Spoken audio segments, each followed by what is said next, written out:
ఒక పక్కన రికార్డులు భూ రికార్డులు తగలబడుతున్నాయి, ఇంకో పక్కన కేసు ఫైల్స్ తగలబడుతున్నాయి, కొన్ని ఆఫీసులు దగ్ధం అవుతున్నాయి. మరి ఇంత జరుగుతున్నా సరే ప్రభుత్వం ఎందుకు ఉదాసీనంగా ఉందనుకోవచ్చు అంటారు? ముఖ్యంగా పెద్దిరెడ్డి విషయంలో చూస్తే కనుక అతను ఎన్నికే చెల్లదంటూ నిన్న కోర్టులో కేసు ఫైల్ అయిన విషయం గమనించాము. దానికి సంబంధించిన రికార్డులన్నీ తగలబడిపోయినాయి. అమ్మటే ఏంటంటారు ఈ సంగతి అంతా? అసలు పెద్దిరెడ్డి ఎన్ని భూ అక్రమాలు చేశాడో పెద్దిరెడ్డి బాగా తెలుసు. అందులో ఏ రికార్డు బయటపడినా కానీ పెద్దిరెడ్డి భాగవతం బయటపడుద్దని మదనపల్లిలోకి ఆఫీసును తగలబెట్టడం జరిగింది. ఈ తగలబెట్టిన దాంట్లో మనోడు తప్పించుకుందాం అనుకున్నాడు పెద్దిరెడ్డి. ఎక్కడికి వెళ్ళాడు పెద్దిరెడ్డి? ప్రతి ఒక్క సాక్ష్యం ఆధారంతో పెద్దిరెడ్డి గారిని నా జైల్లో వేస్తారు, తొందరలోనే పడుతుంది. ఇప్పుడే సంకల ఉద్యోగంలో వరకు పని కాదు. ఇక్కడ ఇంకో విషయం కూడా తీసుకుంటే కనుక ఈ ప్రభుత్వం వచ్చిన తర్వాత ఏదైతే మద్యం విధానంలో నిన్న ఏదైతే బయట పెట్టారో, మద్యం మీద శ్వేతపత్రం ఏదైతే రిలీజ్ చేశారో దాంట్లో చెప్పిన వాస్తవాలు వింటుంటే మీకేమనిపించింది? దాదాపు 1,00,000 కోట్ల స్కామ్ అంటూ ఒక ఎమ్మెల్యే చెప్పడానికి అసలు ఎలా అనిపించింది అంటారు దాన్ని? నిజమే కదా, దేశ ప్రజలందరూ రాష్ట్ర ప్రజలందరూ చూశారు. మధ్య కుంభకోణం ఎవరికి ఇచ్చారు? బొత్స సత్యనారాయణకు సంబంధించిన 20 కంపెనీలకి లైసెన్స్ ఇచ్చారు. ఆ లైసెన్స్ ఇచ్చిన బంధులో అది మద్యంలో బాగుపడిన ఎవరయ్యా అంటే ఒక విజయనగరం సంబంధించిన బొత్స సత్యనారాయణ, వాళ్ళ పార్టీ ఎమ్మెల్యేలు, వాళ్ళ పార్టీ ఎంపీలు తప్పితే ఎవరో బాగుపడ్డారు? దానికి ఉదాహరణ ఆల్రెడీ జరుగుతుంది. దాని మీద శ్వేతపత్రం విడుదల చేశారు, దానికి ఎంక్వైరీ చేశారు. అది కూడా దాంట్లో త్వరలోనే బయటపడతా కుంభకోణం కూడా. ఆ కుంభకోణం బయటపడినాక దానికి సంబంధించిన అధికారులు జైలు పోక తప్పదు. అంటే ఇక్కడ ఇంకో విషయం కూడా ఏంటంటే 100 కోట్ల స్కామ్లోనే ఢిల్లీ ముఖ్యమంత్రి అరవింద్ కేజ్రీవాల్ ఇంతవరకు బెయిల్ రాలేని పరిస్థితి. మరి జగన్మోహన్ రెడ్డి బయట ప్రశాంతంగా తిరుగుతున్నాడు కదా. జగన్మోహన్ రెడ్డి త్వరలో ఆ జైలుకి వెళ్ళే కేసుల్లో ముందుంటాడు. అది ఇప్పుడు కేజ్రీవాల్ అరెస్ట్ చేయడం తెలిసిందే. అందులో కుంభకోణంలో మనోడు ఉన్నాడా లేదనేది సెంట్రల్ గవర్నమెంట్కి తెలుసు.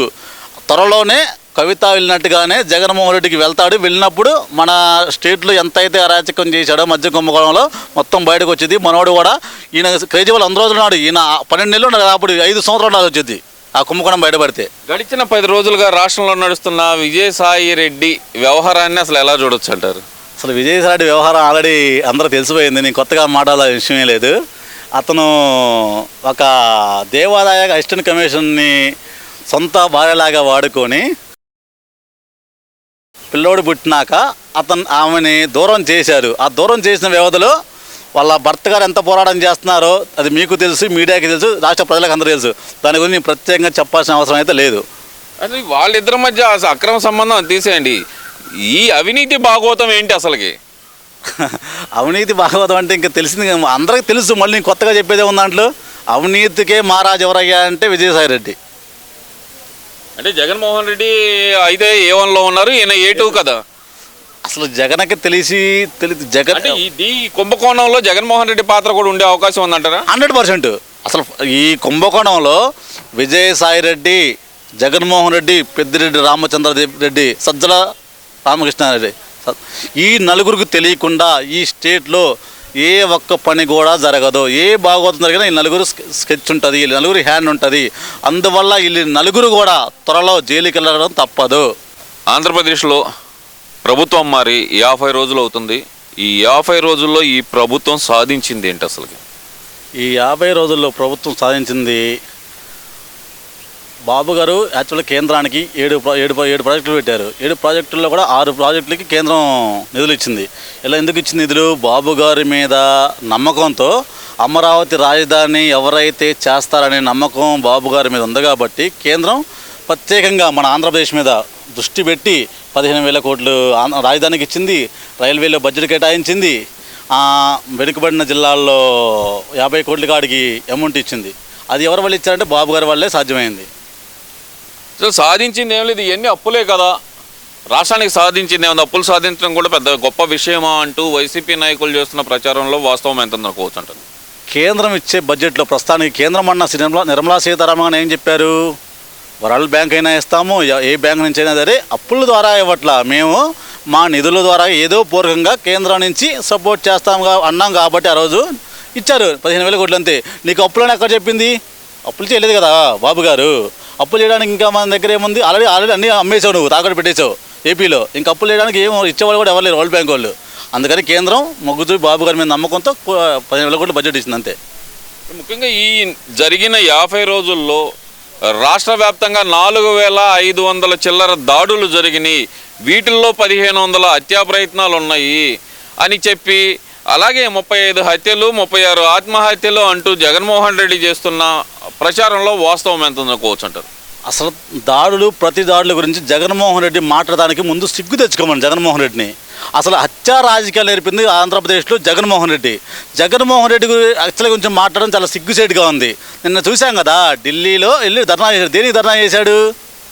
ఆయన ఏదో వాళ్ళ పార్టీ వాళ్ళు అది వినకొండలో వాళ్ళ పార్టీ వాళ్ళు ఇద్దరు కొట్టుకొని చచ్చిపోతే అది టీడీపీ మీద పడుతుంది అంత కట్టాలని చూశాడు. ఈ హత్య రాజకీయాల గురించి జగన్మోహన్ రెడ్డి మాట్లాడితే ఇంకా ఇప్పుడు 11 సీట్లే వచ్చినాయి. ఇంకా 11 సీట్లు ఆయన సీటుకి కూడా గ్యారంటీ ఉండదని మేము చెప్తున్నాం. ముఖ్యంగా చూస్తే కనుక ఇన్ని హత్యలు, ఇన్ని ఆత్మహత్యలు, ఇన్ని దాడులు జరిగాయి అని చెబుతున్నప్పుడు దానికి సంబంధించిన ప్రూఫ్లు మీడియాకి కానీ, ముఖ్యంగా హోంమంత్రి గారికి కానీ, డీజీపీ గారికి కానీ ఎందుకని సమర్పించలేకపోతున్నాడు అనుకోవాలంటారు? అసలు టీడీపీ ప్రభుత్వం వచ్చినాక హత్యలు జరగలేదు కాబట్టి ఏమీ సమర్పించలేకపోతున్నాడు. హత్యలు జరుగుంటే సమర్పించాలి కదా. అసలు హత్యలు ఎవరు చేశారు? టీడీపీ గవర్నమెంట్లో. ఒకవేళ హత్యలు చిన్న చిన్న సంఘటనలు జరిగినా కానీ దాన్ని ఎమ్మటే ట్రాక్ చేసేసి ఎమ్మటే అక్కడ ట్రీట్మెంట్ ఇస్తున్నారు కదా వాళ్ళకి, హత్యలు జరిగిన చోట. ఇంకా దీని గురించి ఎలా మాట్లాడుతున్నావు? హత్యలు చేయాలనుకుంటే అసలు నిన్ను చూసి మీరు నేర్చుకోవాలి, కానీ మా సంస్కారం అది కాదు, మా పార్టీకి ఉన్న సబ్జెక్ట్ అది కాదు. అందుకని మేము హత్యలు చేయడానికి మాకు ఛాన్స్ లేదు. ముఖ్యంగా మరి చూస్తే కనుక రాష్ట్రంలో అసలు శాంతి భద్రతలు లేవు అంటూ నేషనల్ మీడియా మీద ఎక్కి నిన్న ఒక రిపోర్టర్ కూడా అడిగారు అక్కడ నేషనల్ మీడియాలో, మరి వాళ్ళ ఫోటోలు కానీ లేదన్నా వాళ్ళ డీటెయిల్స్ కానీ ఏమన్నా ఇస్తారా అంటే, అక్కడ ఫోటోలు ఉండే చూసుకోండి, టాపిక్ డైవర్ట్ చేయొద్దు అంటూ ఆయన మాట్లాడిన తీరుని అసలు ఎలా చూడాలంటారు?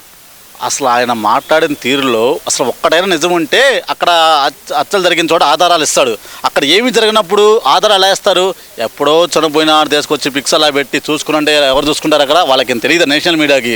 మన ఆంధ్ర రాష్ట్రంలో ప్రతి ఒక్క పిన్ టు పిన్ ఆంధ్ర రాష్ట్రంలో జరిగేది నేషనల్ మీడియా చూస్తుంది. దానివల్ల అడిగారు ఎలా జరిగింది ఏంటనేది చెప్పలేకపోయారు. ఇక్కడ ఏమీ జరగలేదు కాబట్టి చెప్పలేకపోయారు జగన్మోహన్ రెడ్డి. మరి అబద్ధాలు చెబుతున్నప్పుడు అతని మీద చర్యలు ఎందుకు తీసుకోలేకపోతుందంటారు రాష్ట్ర ప్రభుత్వం? అంతా చేతగానితనంగా ఉందంటారా? చంద్రబాబు నాయుడు గారు చేసే ప్రతి ఒక్క పనిలో ఒక ఆలోచన విధానం ఉంటుంది. అతను తప్పు చేశాడో చేయలేదో ఆంధ్రప్రదేశ్ ప్రజలకు తెలుసు, ఆంధ్ర రాష్ట్రానికి ప్రజానికానికి తెలుసు. నిదానంగా ట్రీట్మెంట్ అతను కూడా జగన్మోహన్ రెడ్డి కూడా నిదానంగా మెజరబుల్ ట్రీట్మెంట్ ఉంటుంది. తొందరపడితే పని కాదు. ఏదైనా సాక్ష్యాధారాలతో ట్రీట్మెంట్ ఇస్తారు బాబు గారు. అంతకు తప్పితే జగన్మోహన్ రెడ్డి ఎర్రవిగానికి తొందరగా పని అవ్వదు. కొన్ని రోజుల తర్వాత మెజరబుల్ ట్రీట్మెంట్ చెప్పారు బాబు గారు, మెజరబుల్ ట్రీట్మెంట్ ఉంటుందని. ఆ మెజరబుల్ ట్రీట్మెంట్ ఎలా ఉంటుందో కూడా చూస్తానికి రెడీగా ఉండమని మనోడిని.